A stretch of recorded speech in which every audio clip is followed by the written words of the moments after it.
Welcome to the University of Queensland Ochsner Health MD Program webinar. Today's topic will be Meet Our Leaders. My name is Melanie Casey, and I am the Admissions and Enrollment Program Manager. Allow me to introduce today's panelists. We have Dr. Ron Amedee. He's the Dean of Medical Education and the head of the UQ-Ochsner Clinical School. We have Dr. Marlon Joseph. He's the Admissions and Enrollment Officer and the Senior Physician Medical Director. And today also joining us is Tiffany Lim.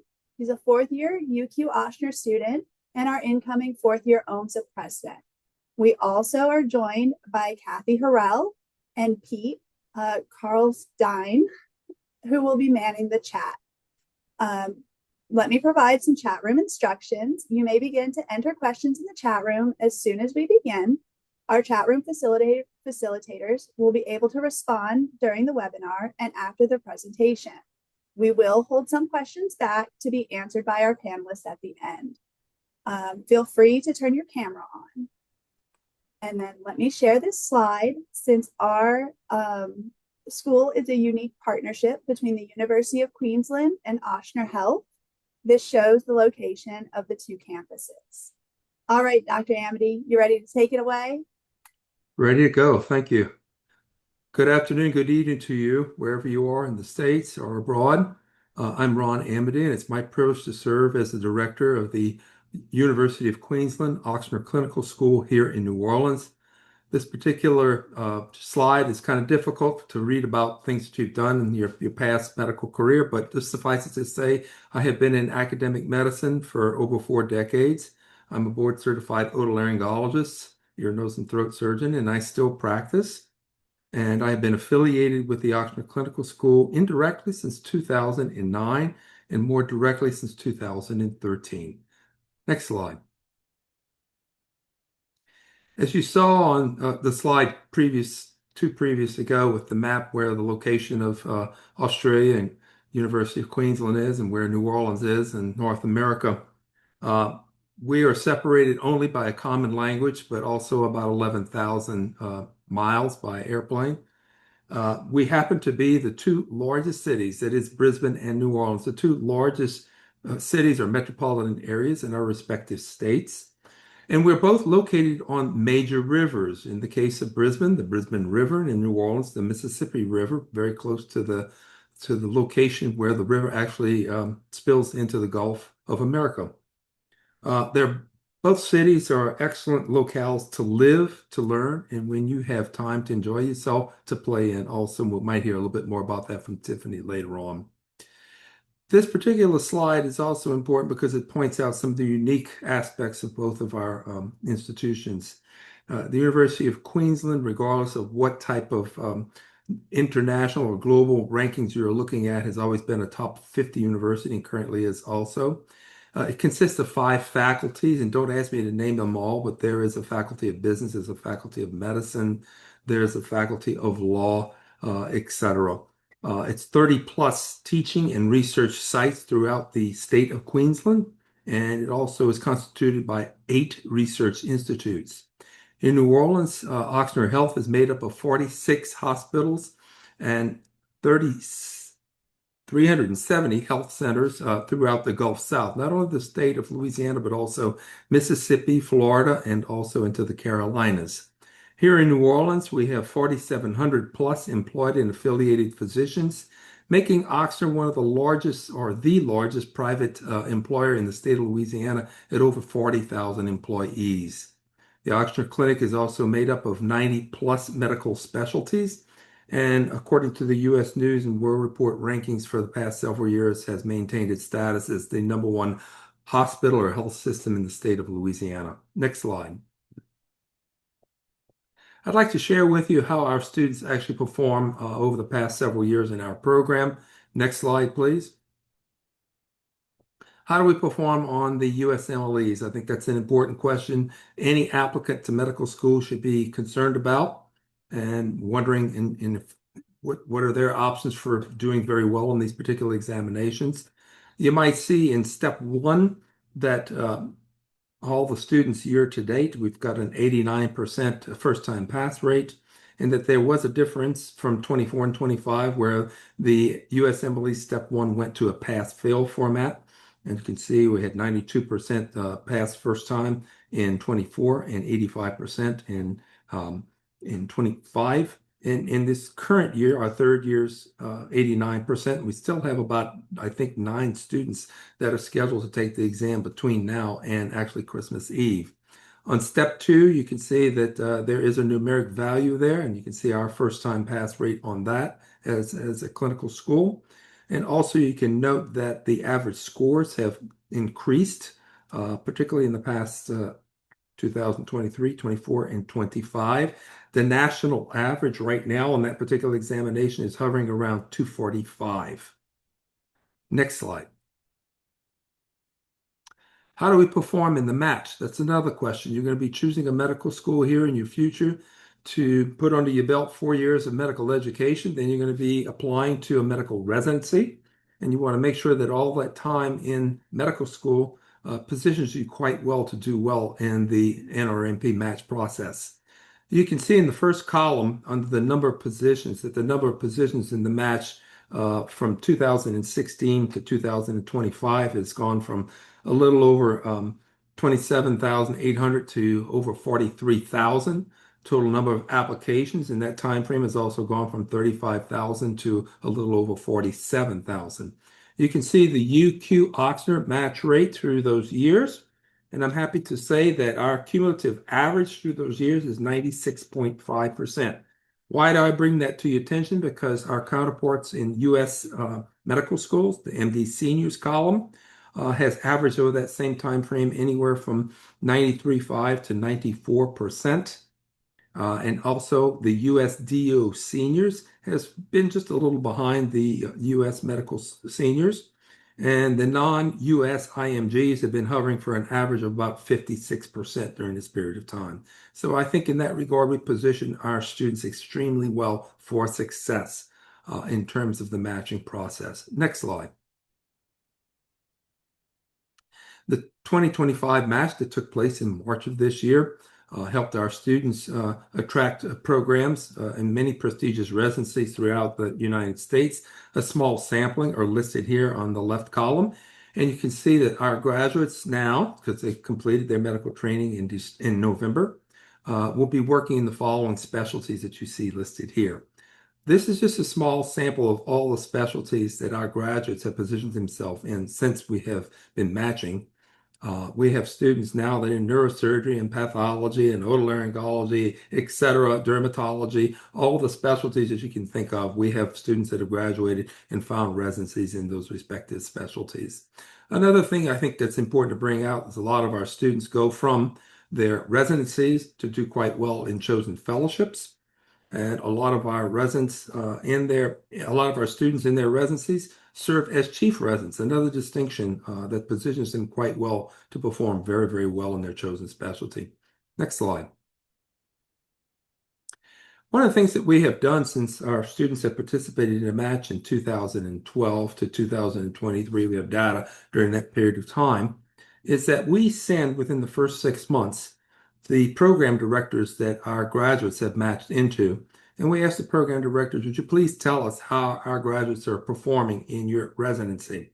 And over that period of time, a 71% response rate is really quite commendable because program directors throughout the United States tend to be very busy people, and they're always having to complete for accreditation status various evaluations and submit them to the accrediting bodies, and that they took the time to give us the feedback, which clearly shows that about 88% of our graduates are performing in the top half of their residency class. Next slide. Now I'll turn it over to Dr. Joseph. Marlon, it's up to you. Great, thanks, Dr. Amedee.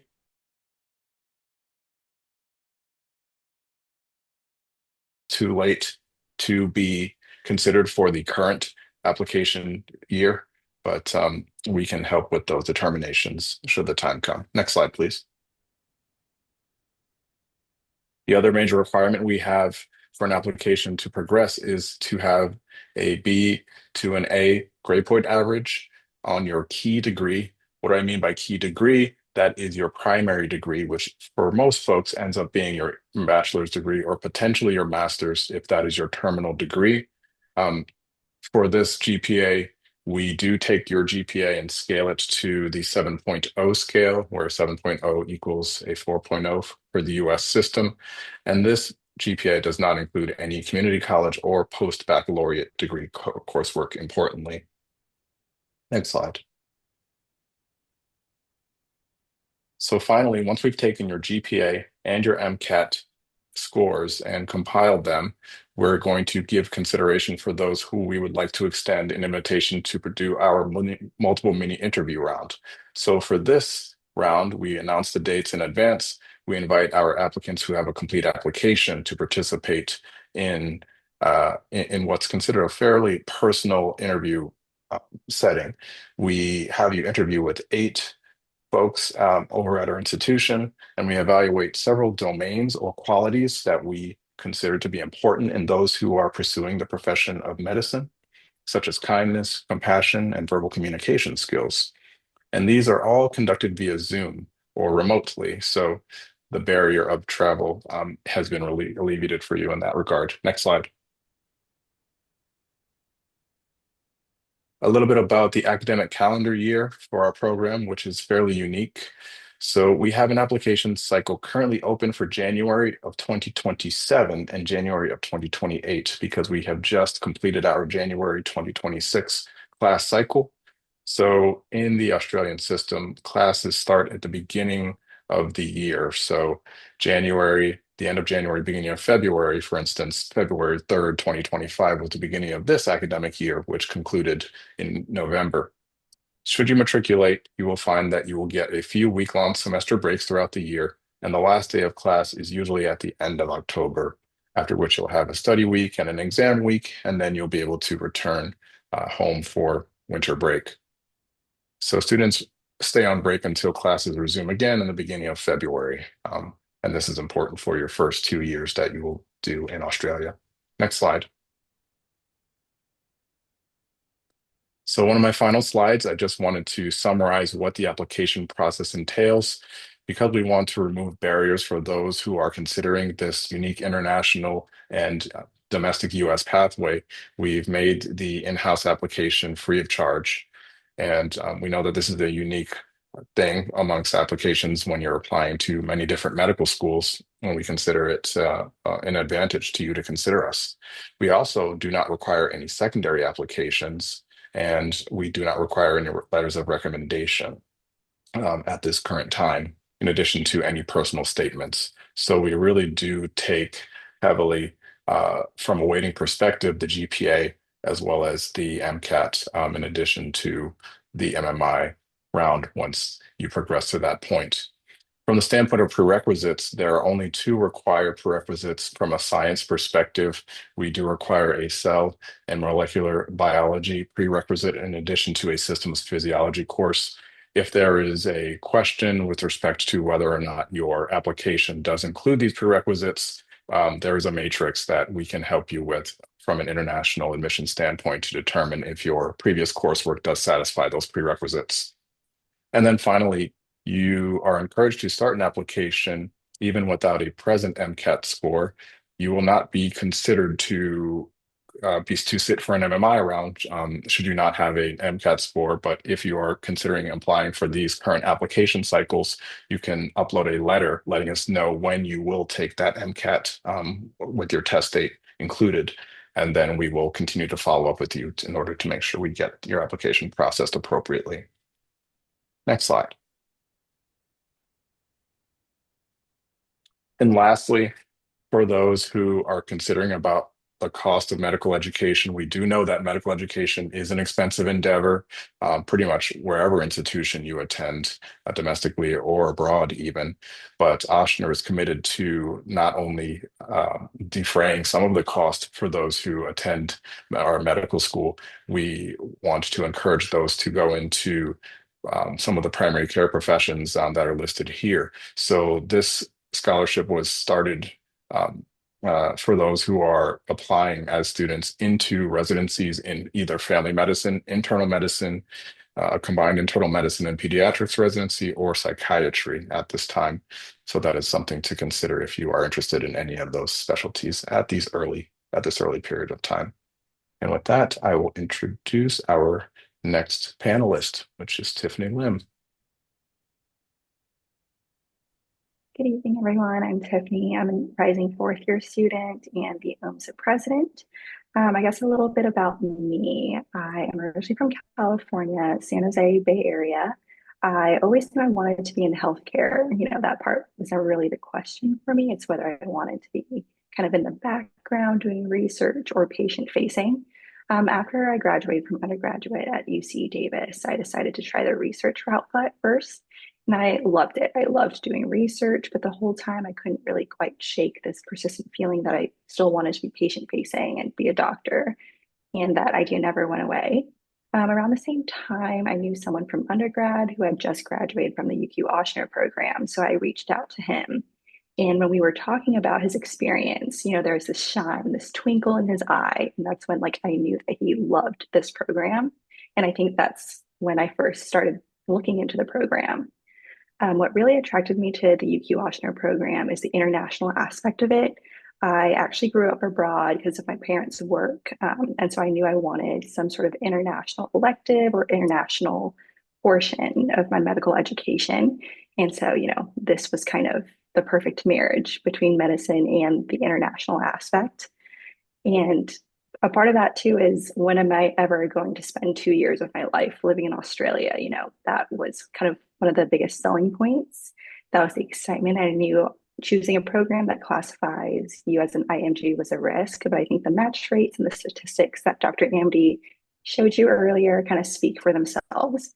And, I felt confident that this program would give me the support and the preparation that I needed to be able to match back home.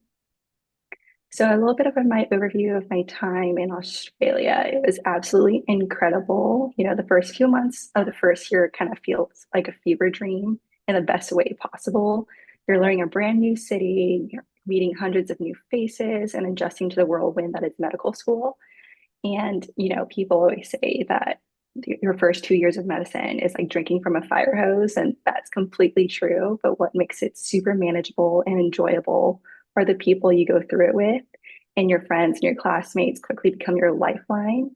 And it's because, 90 other students are packing up their lives, moving from the United States to Australia, and no one kind of quite gets what that feels like and what that means besides the people in your cohort.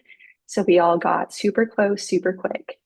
And, as we mentioned, the breaks during the year, we traveled a lot, and not just within Australia. We also went to nearby countries as well. A lot of us were able to go to, Sydney, Melbourne, Western Australia, Tasmania. Some went to Fiji, Japan, Europe, you name it. It's making these memories with people that you meet in medical school is priceless. So I moved to New Orleans earlier this year in January, and transitioning from New Orleans from Brisbane is pretty surprisingly smooth. You're going from one humid, unpredictably rainy city to another. So at least weather-wise, you're very prepared. Starting third year, it's very different from your first 2 years. I'm sure we've all heard that. And, you're finally patient facing, you're putting all the knowledge that you learned in the first 2 years into practice, getting hands-on experience. And it's very intimidating sometimes, but everyone is there to help you learn. The fourth years who are there to give you all the insider tips about how to do really well in your rotations, the residents who genuinely want to make your day smoother, and the attendings who are so excited to teach and see you grow. And one of the best things about rotating at Ochsner that I found so far this year is the fact that, a lot of UQ-Ochsner graduates do stay at Ochsner. So you meet residents and attendings who tell you that, oh, I did this program, I know exactly how you feel. These are some tips that I have for you moving forward. And so that, community is kind of hard to find in other programs, I think. And yeah, that's a little bit about my journey to UQ-Ochsner and where I'm at in this moment. Next, I'm going to talk a little bit about OMSA. which is our Ochsner Medical Student Association. So OMSA is divided between phase 1 and phase 2. Although it spans all 4 years, we have officers in phase 1 who are in Australia in their first and second year. And then we have phase 2 OMSA, which is your third and fourth year here in New Orleans. During the first 2 years in Australia, we work really closely with UQ-MS, which is the University of Queensland Medical Society, who hosts most of the big events and the programming. Our role in phase 1 is to support the Ochsner cohort specifically, helping everyone settle into life in Brisbane, figure out academics, just feel connected to one another. And one thing we help with a lot is research, starting, tail end of your first year into your second year. We work with UQ-MS as well as the research department at UQ to help you find some research for you to start. And we connect students with research opportunities in New Orleans toward the tail end of your second year, going into your third year as well. And then once you transition back to New Orleans for third and fourth year, OMSA really takes over from UQ-MS. We organize social events. We have 34 interest groups this upcoming year, more to come, I'm sure, and help make that jump into clinical life a little less overwhelming. And one of the best parts is our alumni network. I kind of touched on this earlier. We have residents and attendings who are working at Ochsner who did go through the UQ-Ochsner program. So they're always there to, answer your questions, be a mentor if that's a specialty that you're interested in. But faculty and admin, as well as OMSA, can help you find other residents and attendings who have moved away from Ochsner in whatever state that you're interested in potentially applying to, and whatever specialty you're interested in applying to as well. And at the end of the day, OMSA is really about making a big international program feel much smaller, much more close-knit. And no matter where you are in Brisbane or New Orleans, there's always, someone for you to talk to and someone for you to reach out to if you have any questions about life in the future, or if you have any academic questions. One nice thing too is that our fourth year return to Australia, your third and your fourth year students who are coming back for 8 weeks, you're meeting first and second year students that you haven't met before. So it's a nice little perspective to kind of see where you could be in 2 or 3 years from now. And that's all I had about OMSA. Thank you so much to our panelists. This concludes our slide deck. I'm going to answer some questions from the chat. All right, Liana asked, "Hi, Tiffany, would you speak on the research that you were able to undertake during your time at UQ?" So during my second year in Australia, I was able to connect with a pediatric orthopedic oncologist at Children's Hospital, and I did some research with him. I mainly did chart review. There, we do have opportunities that students, kind of pass down to incoming second years as like the second years leave back to Brisbane. So, that's where the mentorship kind of comes in. Additionally, at Ochsner currently, we reformatted our brand new research student hub where residents and attendings can put projects that they have available on our little hub, and then students can go into the QR code and see what research is available. Additionally, when you're on rotation, if you just talk to your residents and your attendings, ask them if they have any projects that they need help on, that's a really good way to find research opportunities. And if you even have any research ideas yourself, you can pitch them to the residents and the attending, and they're more than willing to help you find someone to help you kind of see it through. So right now I'm currently working on a few different case reports based on cases that I saw on rotation, as well as working on a retrospective cohort study with one of the surgeons. Thank you so much. This actually brings up a question I have for Dr. Amedee. Dr. Amedee, can you talk more about I think it's the third year research project? Sure. Tiffany can also comment after me because she just went through it, but the curriculum for the University of Queensland has actually gone through a freshening over the past few years.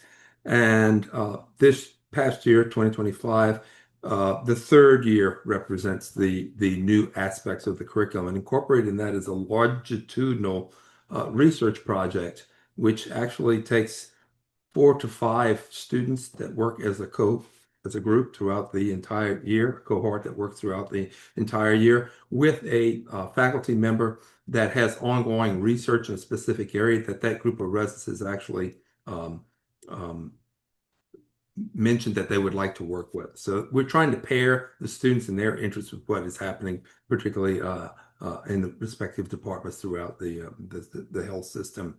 And that seemed to work out very well this year, as a matter of fact. And I have to say, I had an opportunity at the very end of the year to review the presentations, because there is a component of this new curriculum that the longitudinal research projects have to be reported out toward the end of October. And I was quite surprised. We had 16 actually different cohorts working on various things. And I was quite impressed with the amount of work that was accomplished in such a short period of time. And I have to say that in retrospect, the thing that made, I think, it so successful is that we have been on the Epic system since 2012. As a matter of fact, Ochsner Health System is the fourth largest health institution utilizing Epic in the world, not in the United States, in the world. So we have data that goes back to 2012 that we have been inputting into that particular system. And in many of these particular projects, student cohorts went back and looked at things over the past 3 to 5 to 10 years. And when you think about the amount of data that is in there and the capacity that we have with our bioinformatics and also our statisticians to aid our students in mining this particular data, particularly using Slice or Dicer, it was not uncommon to see presentations from various cohorts that incorporated 10,000 plus. I think in one particular case, it was 111,000 patients that were incorporated into their particular analysis in that short period of time. So I was very pleased with the way this first year went. We have just gone around and gotten more faculty involved in the second year of this offering, which we will begin in January of 2026. And we have some repeating faculty that are coming back again because they have many things going on all at one particular time, and they like what the student cohort were able to do this past year. And so, again, I think it's a unique aspect of the curriculum in our third year. And one of the things that I am fostering at this particular time, since I'm the editor-in-chief of the Ochsner Journal, I'm looking for an opportunity to publish these things so that every one of the students gets a PubMed Central ID as a credit for their work that they did. And I was very impressed with the body of that work. Tiffany, have anything else you want to add from your experience? Sure, yes. From the students' perspective, a lot of the PIs that we worked with this year, they were very proactive in wanting this to become a tangible product and not just an in-house presentation or a paper, et cetera. They were really aiming to, present your findings at conferences, submit your publications at either the Ochsner Journal or any other journal. Personally, for me, my group, one of my group members, she was really, hands-on on this project, and she really wants to. She submitted it to one of the Kidney Foundation conferences, and we're waiting to hear back. And we're going to work with, our PI and some other students to hopefully get this paper published as well. So I think that, and in terms of residency, having a publication on your application is a great idea. How awesome. Dr. Joseph, I think this question's for you. Julia is asking, is the financial aid at Ochsner different than at standard USMD schools? Great. Thanks, Melanie. Yeah, that's a good question. And it's a little bit of a complicated question, since if you look across the landscape of US medical schools, in particular, the financial aid piece will differ and vary pretty greatly. It's something that can change from year to year, in addition to in any particular given year. So I don't think in many ways that we are much different than many institutions. Most of our students will use loans or other means in order to fund their education. but there are some individual scholarships, which we have some information about that on our website for those who are interested, in addition to that pathway that I discussed for how your education could be funded after medical school. So great question, and I will refer you to our website for some more information. Thank you so much, Dr. Joseph. I have another question for Tiffany. This is from, oh goodness, Naviditha. Hi, Tiffany. What steps did you take to make your transition from second year to third year easier in terms of research, new location, etc.? Yeah, sure. So transitioning from the US to Brisbane and then Brisbane to New Orleans to wherever you find yourself for residency, that's a lot of moving within a couple of years. What OMSA does is we created kind of like a guide to Brisbane, a guide to New Orleans, and that kind of details everything that you need to know about moving to a new city, where to live, how to find like rental places, how to pay for your utilities, if you need to get a car, etc. So these guides are pretty comprehensive in terms of helping you get set up at a new place. But one unique thing too is that incoming first years are paired with a rising second year mentor before you start medical school. And you have this person throughout your entire medical school journey who, they're 1 year, one step ahead of you, who can help you talk about, how are you going to do great in this subject or in this rotation? Where should you look for housing? Oh, this is where I live. I can go look at places for you. Or, you can reach out to any of the students ahead of you in either second year, third year, or fourth year. And they can also kind of give you extra tips and extra advice on how to succeed. This year, what my class did is we compiled like an OMSA rotations guide to, surviving third year, where we broke down the 5 main rotations, how to write a note, how to do a SOAP presentation, questions you should be asking, what to read up on so you can shine on your rotation. So OMSA has really created a lot of these resources to help you transition smoothly. That's awesome that you guys are so collaborative with OMSA and, just students in general. I love to see that. And that's one of the reasons I'm so proud of the UQ-Ochsner program, which leads me to my next question. I guess I'll start with Dr. Amedee. What are you most proud of working at UQ-Ochsner and of your students?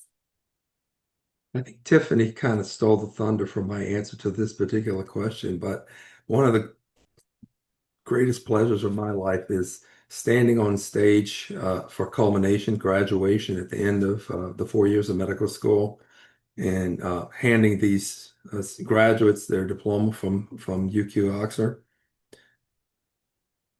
Hearing about their residencies the following March, where they're going to land and how successful they have been. And I think the secret sauce in us being so successful is that we do a lot of one-on-one advising. We work with our students regardless of the specialty that they're looking at. We definitely try to pair them with someone that is in that particular specialty that has this type of expertise in terms of advising students on how to navigate the pathway to a successful match. That's another thing that makes me very excited. But as Tiffany stated just a little bit ago, it might have been Marlon that actually said something on it also. There's over 40 physicians now working for Ochsner in their graduates of this program. They did not all do residency at Ochsner. They went someplace else and came back. We do have some that stay at Ochsner and do their residency and have stayed on with us. And I think there's no greater success story for me in terms of the success of this relationship, this partnership with the University of Queensland, is when somebody goes through the entire training process, comes out on the other end as a competent board certified physician, and they're my peers and I can work with them side by side. There's just no feeling like it in the world. That's amazing. Dr. Joseph?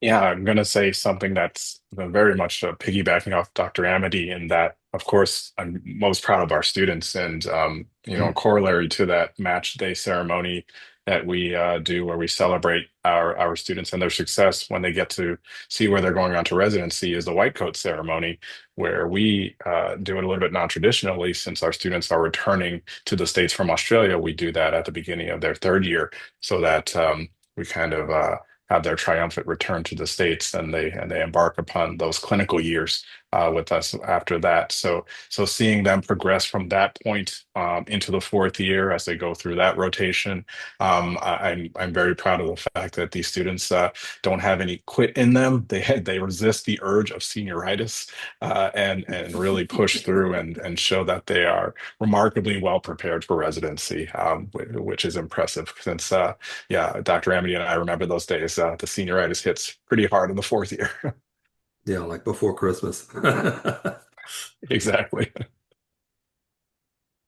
Tiffany, do you have anything to add about like what you're most proud of as a UQ-Ochsner student? Yeah, so I'm definitely looking forward to graduation and match day, knock on wood. But I think so far, white coat is kind of the one moment of medical school where I was like, oh my gosh, I made it. Putting on that white coat, having your family in the audience, it's the white coat's like the pinnacle of getting into medical school and becoming a doctor, right? So I think that sometimes I just go back and look at my white coat pictures and say, wow, look where you've been and look where you are now. And you're so close to the end. Amazing. Thank you guys for sharing that. I think this question is for Dr. Amedee. Jennifer asked, what percentage of students are traditional versus non-traditional? And then how do non-traditional students usually like the program? Well, in the strict definition from the University of Queensland, a traditional student is someone who is from country, from Australia. Those are the traditional students. Our cohort is actually the non-traditional, the international students. Maybe she was asking in that particular question students that come from backgrounds other than science background or pre-med background as a non-traditional student. So Jennifer, if I am answering this question the wrong way for you, I think it has a couple of ways it could go, but we do have a lot of non-traditional students that come with BAs and liberal arts degrees, and they have taken the necessary courses, the prerequisites that Dr. Joseph talked about earlier, in order to make them well equipped to be successful in our particular program. They do quite well, as a matter of fact. And I think one of the most important things that I share with students when I'm in Brisbane, welcoming them to the program, which I will be there at the end of January in 26, along with Dr. Joseph, is that I remind them, if you got to medical school dancing, being an athlete, being an artist, being a musician, whatever it is, keep doing that. That's important. That's a differentiator for you. It's an important part of maintaining your well-being throughout 3 to 4 decades of a very stressful type of practice, which can also be equally gratifying at the same time. Thank you, Dr. Amedee, for that answer. Tiffany, I have another question in the chat for you from Liana. She says, hi, Tiffany. How long is dedicated time for step 1 after the CBSE exam? Do you move back to the US to take the exam? Yeah, sure. So dedicated time, it kind of depends on, where you are in your studies leading up to the CBSE, how you do on the CBSE. For the most part, I believe all of us, so we take CBSE early to mid-November. A lot of us take STEP in December, maybe in January, and a very select few wait until February or March to take step 1. Just keep in mind that you are starting rotations in January, so that could interfere with, your study time. So that's why most of us do take it mid to late December. So I guess with that in mind, your dedicated time is about 1 to 1.5 months post, final exams and everything. In terms of taking step 1, you can choose to take step 1 in Australia if you wanted to. They only have testing centers in Sydney or Melbourne, and there is an extra cost associated with taking step 1 outside of the US and Canada. So that's something to be mindful of.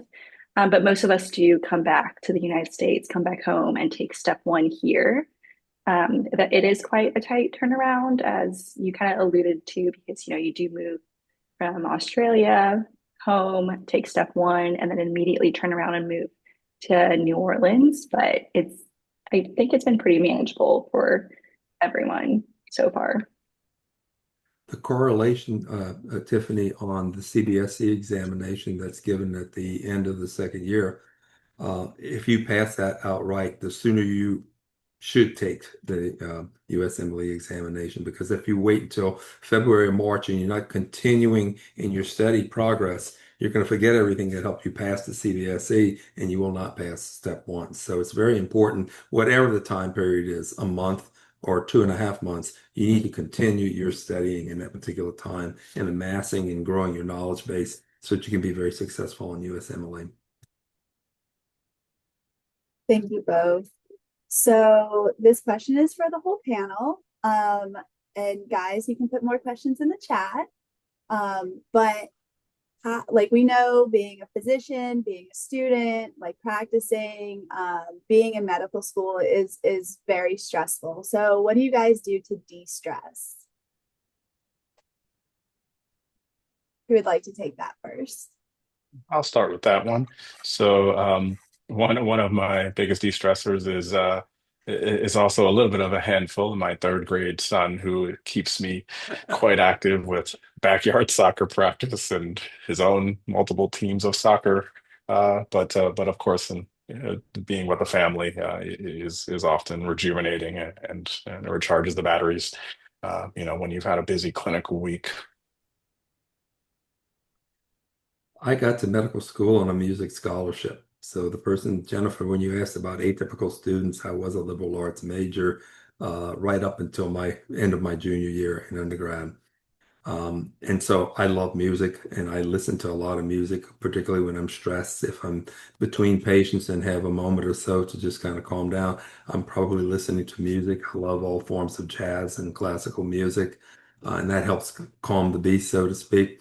And another practice that I developed very early on when I began my practice was that at some point in time in medical practice, a lot of patients would send their doctors thank you notes, or they'd send cards for their birthday, or they'd send holiday cards like around this time of year. And I made a habit at that particular time of saving those cards. And I have a box in my drawer right now, in my desk drawer, that is filled with cards and letters and things that grateful patients have sent through the years. And at the end of a very stressful day, when I'm kind of hands and face and just wondering what the hell just happened today, and I can't believe things didn't go exactly the way I wanted them to go. And now I'm transitioning home and I don't want my wife to see me like this. I will reach into that box and I'll pull out one of those notes and I will read it. And it will remind me why I stayed at work that particular day and why I will come back the next morning and do it all over again. And through the years, I've referred to that box as my box of pearls, and it's filled with about 200 pearls. And I refer to them quite often. That's how I de-stress. That's Tiffany, amazing, your Dr. turn. Amedee. For my friends, this kind of started first year of medical school. We all made it a point to do at least one fun thing a week, whether that be a movie night, going to trivia, going on walks around, like the South Brisbane or in Audubon Park. We really try to, take ourselves out of medicine and just have fun. It's hard when, everyone, obviously in Brisbane and then in New Orleans is in medicine. It's all you talk about. So having something else to do, take your mind off medicine, it's one of the most important things. That's so true, Tiffany. Thank you, guys. Montana just asked, she says, hi, panelists. I hope you're all doing well. I'm wondering if you're able to share about how many students typically matriculate in each class, and what's your take on attending a larger medical school versus a smaller one? I can take that one. Our typical class size is between 90 and 100 students, and we're graduating about 90 per year, 90 to 100 per year. I can say that 100 students that are our cohort of students in Brisbane are part of a larger cohort of about 400 students that are the domestic counterpart, and some other international students, particularly Canada and the Far East, have students that in the Brisbane Medical School. So it's quite a large class. It's 500 students, as a matter of fact, most years.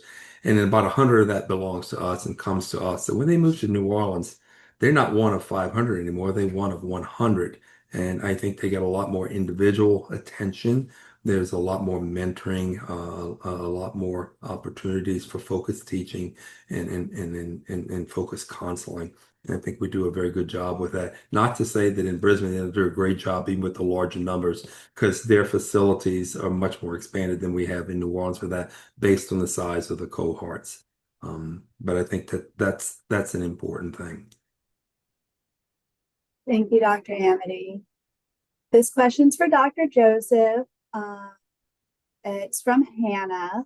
She asks, hello, Dr. Joseph. I'm attending a liberal arts university and it does not offer human physiology. However, I saw on the UQ-O website that there are possibly online classes or other ways to fill this deficit. Can you speak more on this? Yes, let me come off mute. Yes, thanks, Hannah. As I mentioned earlier, so there are equivalent prerequisites that you may have taken potentially at your liberal arts institution. So we work with our international admissions folks to see what is offered at your particular institution. So you may have fulfilled something that is fairly similar to that prerequisite already, but so we would ask if you are in your terminal year and about to apply that you do so and let us help facilitate your application. And if you don't have the prerequisite, then we can discuss the ways that we could potentially get that gap filled. Thank you for that question. Thank you, Dr. Joseph. All right, I think this one's for Dr. Amedee. Jennifer asked, do students with families, kids specifically, typically feel well supported in the program? Well, yes, they do, as a matter of fact. And we have quite a few students that entered the program married and with children. Obviously, the move to Australia and back to New Orleans is a little more complicated. The more persons are involved. And can you imagine a 2-year-old on a 17.5-hour flight from the west coast of the United States to Australia? That could be somewhat challenging, but it's been done. And I think it's a testament to the type of student that this program attracts. They tend to be very resilient. They tend to be very self-sufficient, self-starters. And I think that's why they do so well in the program. So yeah, the answer is yes, that does happen. Tiffany, can you talk about any parents that you have in your class? Yeah, so we definitely have some parents who came with children as well as parents who had children during first and second year. And, we love to babysit. We're going to be doctors. We're going to see a lot of children. So a lot of us do, take our turn to help our friends out and help them have, a nice night out, relax after an exhausting day. So we do take turns babysitting. So that's so sweet. And that just shows like how supportive everybody is in our program. That's really awesome. Let's see. I think you guys have answered most of my questions. Chat, do you have any more questions for our panelists? Or panelists, do you have anything else you'd like to add? Marlon pointed out the type of application process that we have, and I have to let you know that for probably 20, 25 years of my academic life, I was involved with medical schools where we had applications, we had letters, we had interviews with people that would come in and basically just tell us their life story and how they're going to be such a great doctor and all of their attributes of being a student in the program. And those types of interviews, pretty much after you hear one or two of them, they all start to sound kind of the same.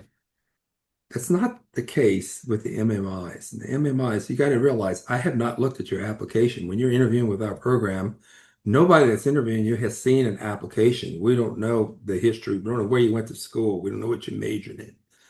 All we know is that you had a 504 minimum on the MCAT and that you had a GPA that met the requirements for application to the program. That's all we know about you, nothing else. And I think that makes for a very fair, unbiased application process.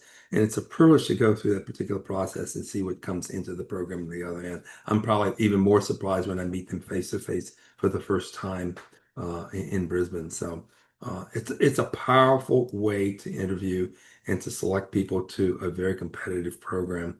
And so I think it's a lot easier on the applicant. You don't have to go around and get letters of recommendation from people, and you don't have to go through practicing, interviews of how you're going to make this happen and influence somebody to accept your application to their school.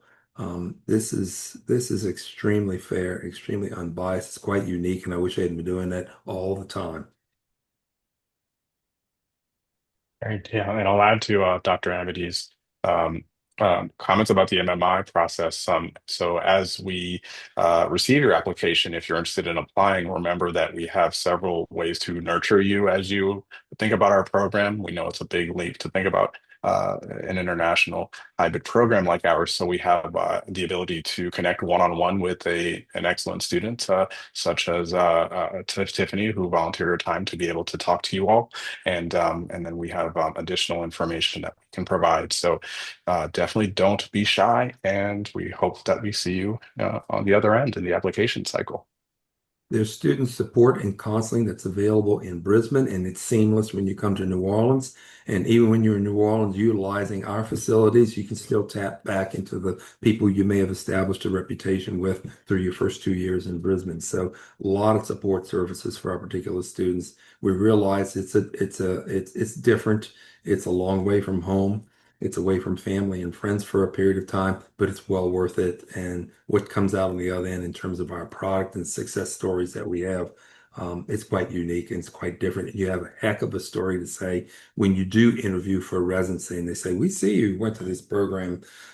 Tell me about it." And that's a common question that our students, when they're interviewing for residency, are asked, "Tell me about your medical school experience." And there's only one person that can answer that, and that's somebody that's gone through that particular program, and it is quite unique. And to tell you the truth, when we first started putting students out for residencies, uh, I would personally get a lot of program directors and deans that were contacting me. Tell me more about this particular program. I'm very interested in hearing about it.